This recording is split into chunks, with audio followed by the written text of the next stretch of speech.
ამ დრომდე უცნობია თუ რომელი კომპანიის საშუალებით შევიდა ოკუპირებულ აფხაზეთში საწვავი.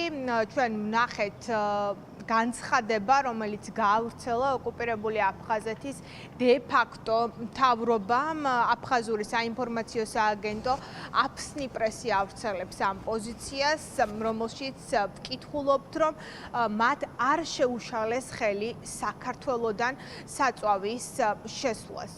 ოკუპირებულ ტერიტორიებზე უცნობია თუ რა ოდენობით შევიდა საწვავი და რომელი კომპანიის მიერ განხორციელდა ეს ყველაფერი და მეორე დღეა უკვე რაც ეს კითხვები რჩება კითხვებად. დე-ფაქტო ხელისუფლება ოკუპირებული აფხაზეთის განცხადება გაავრცელა მას შემდეგ, რაც ირაკლი კობახიძემ დაადასტურა, რომ ოკუპირებულ ტერიტორიებზე საქართველოს კონტროლირებადი ტერიტორიიდან გავიდა საწვავი. ირაკლი კობახიძე ამბობს ასეთ რამეს, ციტატა, ჩვენ არ შეგვიტანია, ბიზნესმა შეიტანა. ოკუპირებულ აფხაზეთთან ბუნებრივია ვაჭრობა არ გვაქვს, თუ ეს იყო ჰუმანიტარული დახმარება, მაშინ რატომ არ გასაჯაროვდა ინფორმაცია და რატომ ინახებოდა ეს ინფორმაცია საიდუმლოდ, ეს არის სპეციალისტების კითხვა.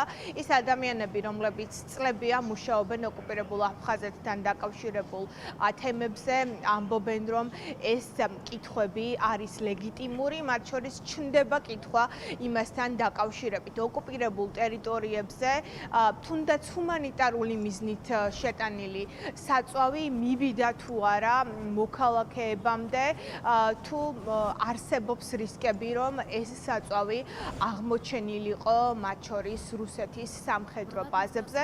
ამ კითხვას სვამს სწორედ ის ხალხი, რომელიც აკვირდება ოკუპირებულ აფხაზეთში მიმდინარე პროცესებს. ეს ოკუპირებული ტერიტორიები ჩვენი ტერიტორიებია და იქ მცხოვრები ადამიანების ბედი ასე არის ჩვენი პასუხისმგებლობა.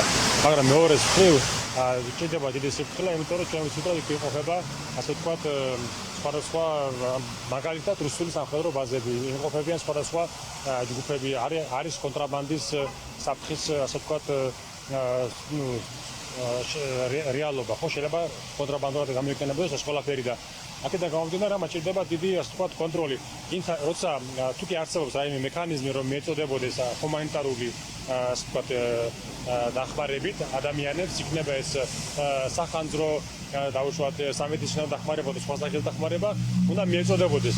მაგრამ თუ კი ეს ხდება უკონტროლოდ და ამას იყენებს ისევ და ისევ იქ ყოფი მარიონეტული რეჟიმი და ოლიგარქიული წრეები, ან სულ უარესი რუსები, ხო, იქ ყოფი სამხედროები, მაშინ ამას ეს იწვევს კითხვის ნიშნებს. ომით ორად გაყოფილ საზოგადოებაში არის კითხვები და არის ლეგიტიმური კითხვები. ორივე მხარეს გვაინტერესებს ეს ჰუმანიტარული დახმარება თუ იყო, რატომ იყო საჭირო ასეთი კონსპირაცია? ეს პირველი. მეორე, ვინ იყო ადრესატი? მესამე, რეალურად მივიდა თუ არა ადრესატამდე ეს საწვავი? და თუ მივიდა ვინ უწევს ამას მონიტორინგს და იმ ფონზე, როდესაც ოკუპირებულ გალში აკრძალული არის ქართული ენის სწავლა განათლება, სად არის აქ ჩვენი ინტერესი? რამდენიმე დღეა, რაც ვრცელდება სოციალურ ქსელებში კადრები ოკუპირებულ აფხაზეთში ბენზინგასამართ სადგურებზე.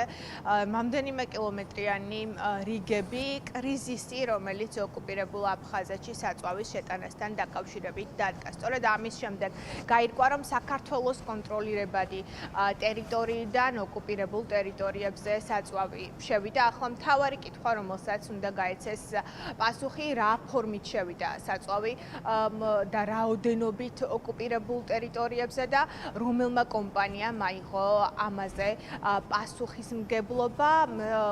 ოკუპირებულ აფხაზეთში საწვავის კრიზისი იწყება იმ ფონზე, როდესაც ოკუპანტი რუსეთის კომპანია როსნეფტი არის ოკუპირებული აფხაზეთის მთავარი მომარაგებელი და უკრაინაში ომის გამო თავად როსნეფს უდგას კრიზისი.